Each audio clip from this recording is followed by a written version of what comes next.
uyu munsi rero ngiye kwibabwira ibintu wakoresha crush wawe akakwikundira akaba ari ari kwibwire ko akukunda ukamubaza uko umusore wagenze nyine icyo gihe nawe bituma atangira kugutekereza kinini nubona byanze umwiyorere nabura presence yawe azajya yabona agaciro wari umumariye ariko ibyo bizabigiye wamwitayeho umuntu ntago azagukunda wambara nabi ntago azagukunda utiyitaho niba uri umukobwa ajya muri salon ukoresha nails sinzi umuntu wabwiye abakobwa ngo bagomba kujya bajya muri salon ngo ariko ngo bafite ibiro ajye ubona ko umwitayeho ujye umuha message ku buryo niba afite na girlfriend cyangwa boyfriend abona umwitayeho kuruta undi muntu wari we wese none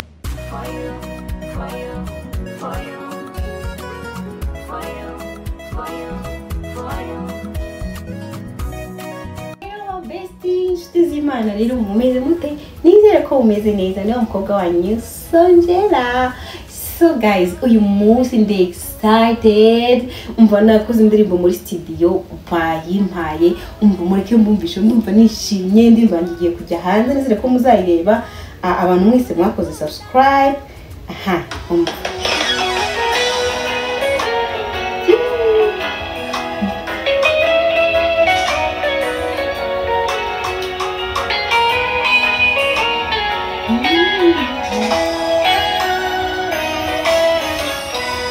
So guys, I'm very excited.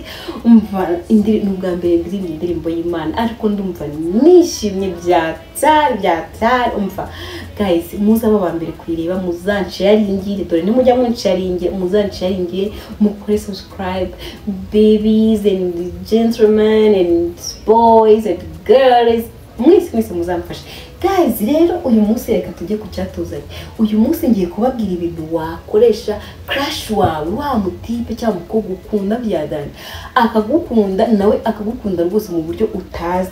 So guys rero ni ibintu byoroshye kuba wakunda umuntu akenshi njya mbaha ingero nkabihaye urugero ariko nyangana hano nta crush ngira rwose ubusanga crush wanjye ari wa muntu w'iyo muri Amerika cyangwa w'iyo ngiyo muri Australia crush wanjye rero tubye ko nawe mfite. So guys uyu munsi rero ngiye kwibabwira ibintu wakoresha crush wawe akakwikundira akaba ari ari kwibwire ko akukunda mbere.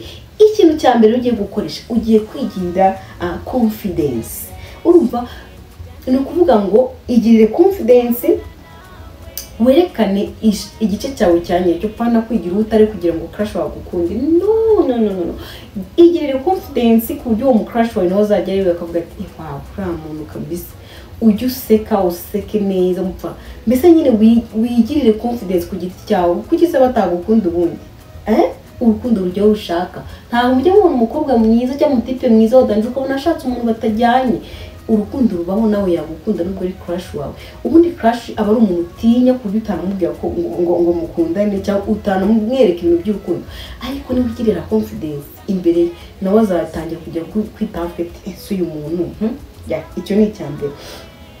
Icya kabiri mwereke ko umwitayeho ntabwo mvuze ngo ugende utumubwira ko umukunda cyangwa se ujye uri gukora ibintu bya danje oya genda umwereka nyine ko umwitayeho mubaze ibyo akunda urumva ushaka kuba uri nko muri gym ukabona hari ibintu byamunaniye nko guterura cyangwa se ibintu atari gukora neza ukagenda ukamubwira ati ibi wabikora gutya niba ari nk'icyuma cyamunaniye ukamubwira ati wagiterura gutya niba ari nka siporo ari gukora nabi ukamwereka ati wazikora gutya icyo gihe nawe atangira kuvuga ati ariko uyu muntu disanyitaho umwereke ko umwitayeho ariko bitari too much udakabije ni ukuvuga ngo ushobora kumwereka nyine ko umwitayeho ukamubaza ibyo akunda ukamubaza uko umusore wagenze nyine icyo gihe nawe bituma atangira kugutekerezaho niba muvugana nubwo mwamutavugana hari ahantu muhurira ugomba kujya ugira ikintu umubwira kumbwira umeze ute umunsi wawe wiri ute nyine ukamwereka interest nyine ukamubwira ko interested.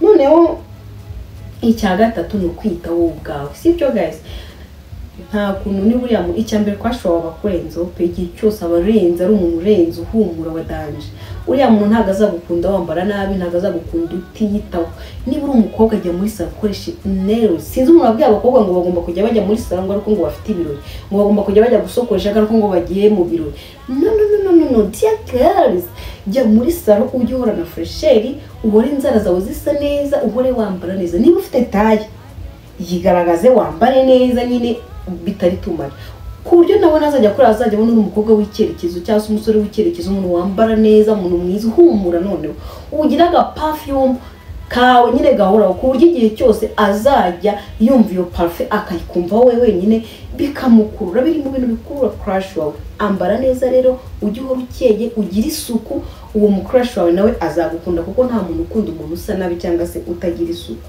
Icya kane rero, aba umuntu mwiza kandi umwereke ko umwitaho, umusapotingi. Tuvuge nk'urugero, ashaka kuba afite wenda se nk'ikintu runaka, ukamusapotinga nk'ibyo nababwira, gushaka kubona ari muri gym ibintu byamunaniye ukabimukorera, ushobora kubona hari ikintu runaka ukakimukorera, nyine ukajya umusapotinga mu bintu byiwe. Niba ari umuhanzi, ujye umubwira ko ukunda indirimbo ziwe, niba se ari umuririmbyi umubwire ko aririmba neza, niba acuruza ujye ujya kumuhahira, wihangane nubwo yaba ari kure, aba ari ujya guhahira. Ni icyo akora cyose ujye umukimusapotingiramo, sibyo? Iyo umuntu azajya avuga ati uyu muntu kabisa urumva nyine azajya anawatangira kwiteho, umwereke urukundo ariko utabivuze, umwereke ko umwubaha, azajya avuga ati uyu muntu kabisa. Niba afite ikintu akora kimusapotingemo, ku buryo nawe azajya yicara ahantu hawe wenyine avuga ati nyamara uyu muntu arankunda, atangire kugutekerezaho, bitume we yagutereta wowe utari wanabivuga.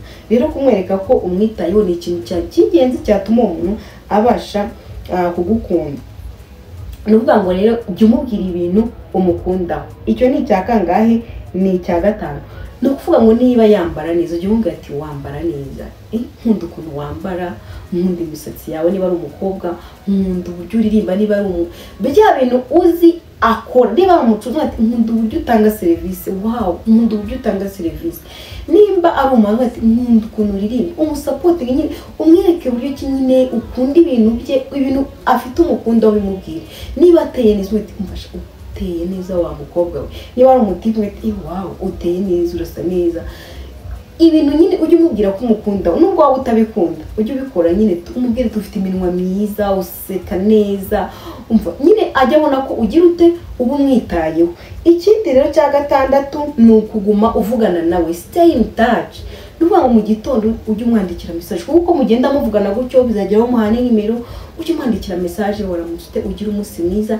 Niba yakubwiye ikintu ari bukore, uze gucunga amasaha runaka umubaze se umeze ute, bya bintu byagenze neza, ese ni amahoro ya, kugira ngo nyine ajye abona ko umwitayeho. Ujye umuha message ku buryo niba afite na girlfriend cyangwa boyfriend abona umwitayeho kuruta undi muntu wari we wese.